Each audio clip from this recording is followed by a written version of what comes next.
కాపాడతాం. BJP నాయకులారా, తెలంగాణ మీద ప్రేమ ఉంటే వెంటనే గోదావరి బంకచెర్లను ఆపండి, తెలంగాణ ప్రయోజనాలు కాపాడండి అని చెప్పి నేను ఈరోజు డిమాండ్ చేస్తా ఉన్నా. బీఆర్ఎస్ స్వంతగానే ఉంటుంది, ఒంటరిగానే మళ్ళీ అధికారంలోకి వస్తుంది, 100 సీట్లతో అధికారంలోకి వస్తుంది తప్ప ఏ పార్టీతో బీఆర్ఎస్ పొత్తు పెట్టుకోదు. ఎవడో పెట్టుకుంటామన్నట్టు ఇంకోడెవడో పెట్టుకుంటారన్నట్టు మాట్లాడుతున్నారు. ఎవరితో పొత్తు పెట్టుకోము. బీఆర్ఎస్ కేసీఆర్ నాయకత్వంలో మళ్ళీ అధికారంలోకి వచ్చేది ఖాయం. ఇలా ప్రజలే కోరుకుంటున్నారు. ఎక్కడ పోయినా అదే చర్చ జరుగుతుంది.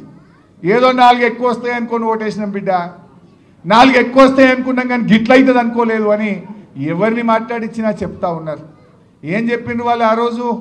అరే 2000 పెన్షన్ ఇచ్చిండు కేసీఆర్, మేము 4000 ఇస్తాం. 10,000 రైతు బంధు ఇచ్చిండు, మేము 15,000 ఇస్తాం. ఉద్యోగస్తులకు రాగానే 4 డిఏలు ఇస్తాం, పాత బకాయిలు ఇస్తాం, బెస్ట్ పిఆర్సీ ఇస్తామన్నారు. ఇప్పుడు మాట్లాడితే నన్ను గోసుక తింటావా అంటుండు. ఏం మాట్లాడుతున్నావు నువ్వు?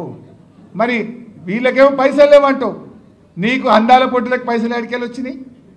నీ భూముల కాడికి 4,000 కోట్లతో 6 లైన్ రోడ్డుకు డబ్బులు ఎడికెళ్ళి వచ్చినాయి? 1,000 కోట్ల రూపాయలతో టెండర్లు ఎడికెళ్ళి పిలుస్తున్నావు. రుణమాఫీ చేయమంటే పైసలు లేవంటావు, రైతు బంధు ఇవ్వమంటే పైసలు లేవంటావు, ఉద్యోగులకు డిఏలు ఇవ్వమంటే పైసలు లేవంటావు. కానీ బడా బడా కాంట్రాక్టర్లకు 12,000 కోట్ల బిల్లులు ఇవ్వడానికి పైసలు ఎడికెళ్ళి వచ్చినాయి. బడా బడా ప్రాజెక్టులు పిలవడానికి, టెండర్లు పిలవడానికి పైసలు ఎక్కడి నుంచి వస్తున్నాయి? ఇవాళ 200 కోట్లకు ఒక స్కూల్ అన్నావు, ముందు 80 కోట్లు అన్నావు.